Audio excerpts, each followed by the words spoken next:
Hey there, I'm Dave. Welcome to the basement. So the original plan was to do these vinyl updates about once a month or so, but here we are, middle of January. I've already got a pretty decent stack to show, and I really don't want to make a feature-length sort of video, so I thought I'd give this a shot, see how it goes. Before we get started, if you wouldn't mind maybe clicking that like button, that engagement really would help me out. Appreciate that, but let's get into the music. So the first one I want to show is the debut album from, in my opinion, one of the more underrated glam metal, hair metal bands to come out of Southern California in the late 70s, early 80s. And that's Yesterday and Today by Y&T. Or actually, at this time, this was the self-titled release by the band. They were going by the name Yesterday and Today, which they took, of course, from the Beatles album. But anyway, yeah, so this came out in 76 on London Records.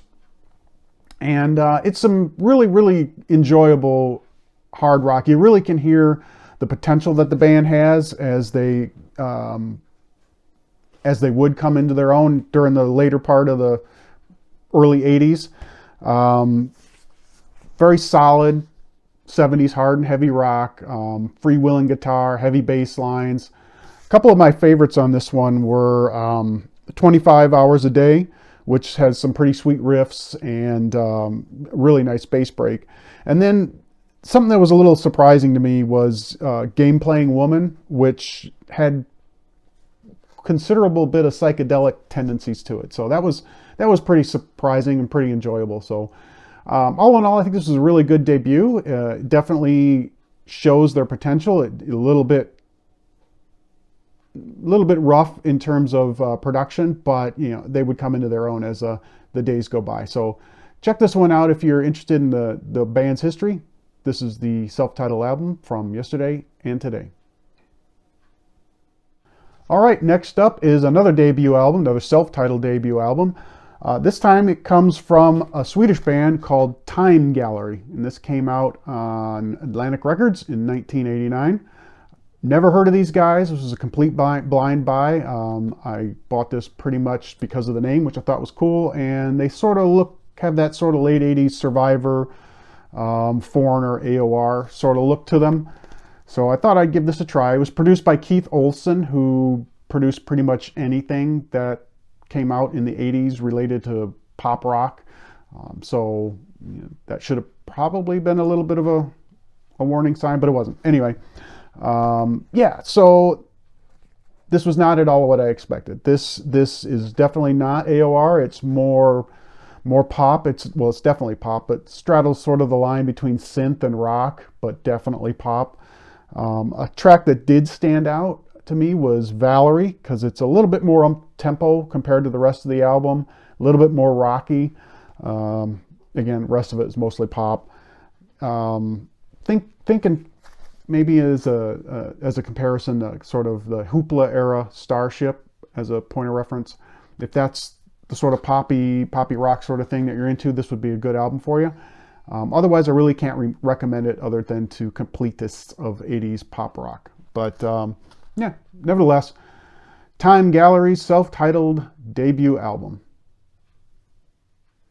All right, time for yet another debut album and another blind buy. This is Aim for the Feet by the Hitmen. They're an English new wave band. And like I said, this is their debut album. Came out in 1980 on Columbia Records. And so I picked this one up again because I thought looked new, you know, just from the colors and the band photo looked new wavy. And this time I was right. This is definitely in the new wave sort of genre, much in the same vein as like Elvis Costello and maybe to a lesser degree The Knack. But it's very high energy album, very enjoyable. See, I couldn't remember. Yeah, there's nothing, just the Columbia label. Very high energy, very enjoyable. Like I said, and honestly, I think this is really a sort of a hidden gem of new wave. What stood out to me as far as the tracks, Private Eye, second track on side one, has a very Elvis Costello sound to it, and Hold On to Her, which is the last track on the album, nice melodic track. It reminds me a lot of Jackson Browne, actually. But yeah, this was a good debut, a good find. I definitely am going to look out for more of these guys. So yeah, this is the Aim for the Feet, the debut album from the Hitmen. Okay, this one is not a debut album. This is actually the band's second album, and this came out in 1987 on RCA. This is Love and Adventure by Pseudo Echo, who were a Australian synth-pop sort of band. This originally came out in '85 in Australia on with a different track listing, but this is the U.S. press. Yeah, I did. I really haven't been much of a fan of Pseudo Echo. I knew who they were. I picked this one up in particular for their cover of Funky Town, that 1979 hit for Lips Inc., which I enjoyed the cover, so I picked that up. But I was actually pleasantly surprised by what this album entailed. So this lyric sheet inside, just not much special about that. But anyway, so yeah, it's really catchy. This album is really catchy. It's very danceable, sort of synth pop. If you like Duran Duran, this might be an album that you should check out. If you've never heard of Pseudo Echo or just not really that familiar with the band, this is actually probably a great entry point. I had a hard time coming up with a favorite track off of this one. Of course, there's Funky Town, their cover, which was a top 10 hit for them, and that's the song that was not on the Australian release, but is on the U.S. press, I think the Canadian press as well. Their cover is just heavy on the guitar, really nice interplay with the guitar and the synth. Another one is the second track on side one, Living in a Dream. This one was also sort of a minor hit, peaked at 57 on Billboard. It's sort of that late 80s dance pop. It's got a good groove to it. And I think the other one I liked was I Will Be You, the last track on side one. It's kind of smooth, sort of sultry synth pop, lots of nice hooks. Yeah, so those are the ones that stood out to me, but really this album altogether was really enjoyable. So yeah, this is the second album from Pseudo Echo, Love and Adventure. All right, going to step up the rock a little bit this time with another debut album. This is the self-titled album from Canadian singer Lee Aaron. Now, this came out. This actually is a 1984 repress of her 1982 album. This is a German press, by the way, on Polydor Records. Her debut was actually called the Lee Aaron Project, and it came out a little bit earlier. Here's a photo of the cover art of that. So yeah, this is basically Lee Aaron and most of the band members of another Canadian rock band called Santers backing her up. This is just really great.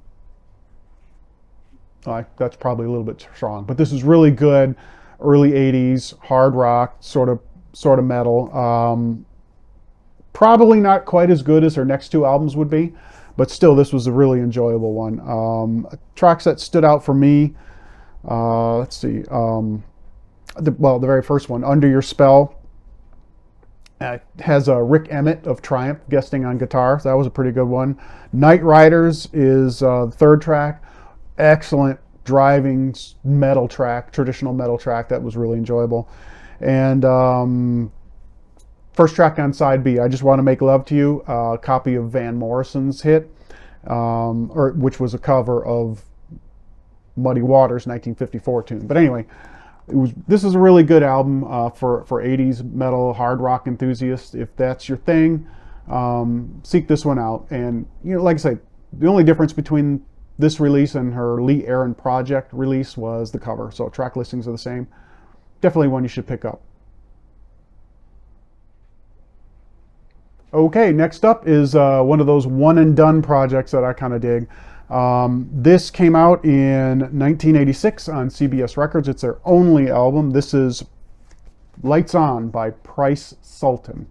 And so this was a collaboration between drummer Tommy Price and guitarist singer Kasim Sultan. And they both had been in bands such as Utopia, Joan Jett, Mink DeVille, and a ton of others. And that's why I picked this up. I kind of dig the whole band genealogy thing. trying to trace, you know, where members of the band go to before and after a particular band I like. Anyway, so that's why I picked this one up. It is, as it sort of looks, a slice of mid-80s AOR. Let's see, let me pull the inner out here. This is kind of interesting. It's not bad. Not bad bit of AOR. It was actually a little bit better than I expected. And it's not great, but if you're a fan of those bands, fan of 80s AOR in general, I think it's definitely worth a shot, worth picking up. For me, Shotgun Sky, the very first track on the album,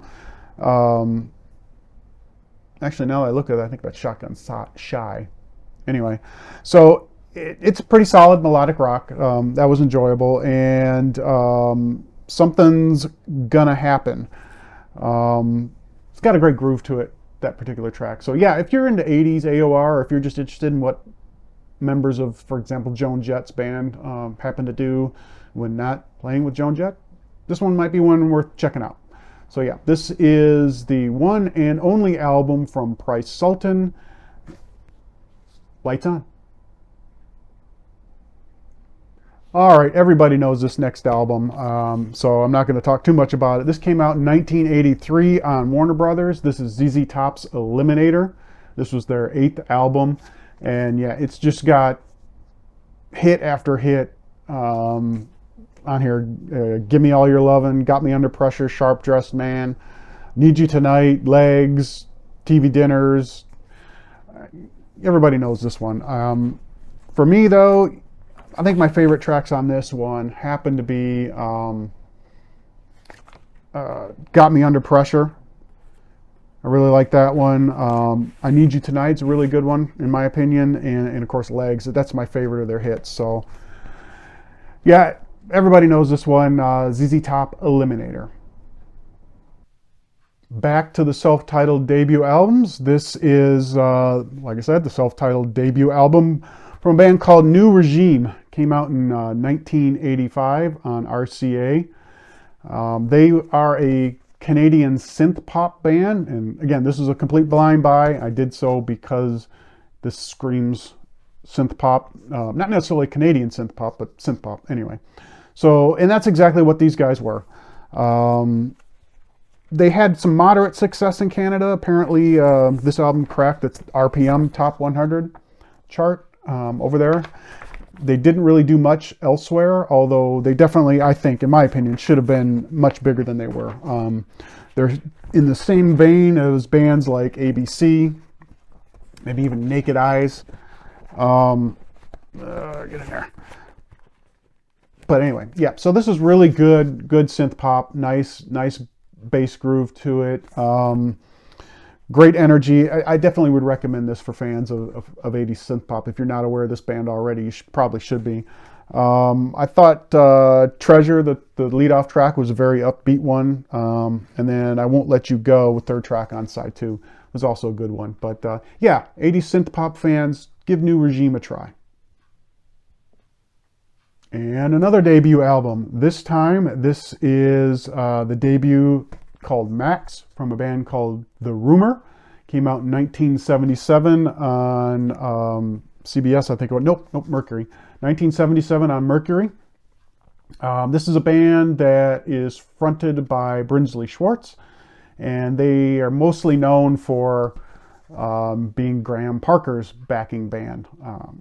So I actually picked this one up because of Brinsley. They do a cover on this album of his 1974 song Mess Around. There's the Mercury Skyline label. So yeah, it's let's get this back in there. It's okay. It's nothing really great. I've heard comparisons prior to picking this up. I shouldn't say I've heard. I've read comparisons that The Rumor is sort of like the band, and I do hear that. But I also hear a lot of similarities to Graham Parker and Brinsley Schwartz's other stuff, which is obvious, I guess. But yeah, it's okay. It's nothing special. Maybe something unless you're really fans of those two guys, this may be nothing really worth seeking out. I kind of dug. Let's see, Do Nothing Till You Hear From Me, a third track on side one. It's actually a Woody Herman cover, which is pretty good in their interpretation. I enjoyed that. I Want to Make Her Love Me. I Want to Make Her Love Me. Side track, or first track on side two. It's also a cover, Stevie Wonder cover. Interestingly way they do this. I thought that kind of stood out. And Face to Face is third track, side two. It's a real groovy track. It's got a great piano riff to it. But yeah, like I said, this was an okay album. Nothing really special. Max by The Rumor. This next one is the second album from this band. This is Animal Magic by the Blow Monkeys, who were a English pop band fronted by Dr. Robert, aka Bruce Howard, who was a Scottish singer, musician, and I tend to try to track down work by Scottish artists. That's just one of my sub-collections that I do. Anyway, so yeah, this one, like I said, came out in 1986 on RCA, and it was, let's see, yeah, the cover system, or the label is just a normal RCA label. This has Digging Your Scene on it, which is the lead-off track, and that's the track that I knew of that was a relatively decent hit. It actually propelled this album to number 14 on the charts. So I thought I'd pick it up and give that one a try, and you know, that was pretty good, of course. The album overall is much better than I expected. It is very soulful, very groovy sort of pop. Besides Digging Your Scene, which was the hit, I also thought that Sweet Murder was a little bit interesting. That's the fourth track on side A. It's got some funky sort of psychedelic guitar that I was not expecting based on the rest of the album. So that was enjoyable. But yeah, so if you're a fan of 80s sort of pop, I'm sure you already know the Blow Monkeys and know this album, but this would probably be a good entry point for them. Yeah, this is Animal Magic by the Blow Monkeys. And finally today, this is the third album from the Babies called Head First. And this came out in 1978 on Chrysalis Records. The Babies, of course, were an English band fronted by John Waite. This is a band that I was really wanting to get into. I just knew of them. I really don't know much about them.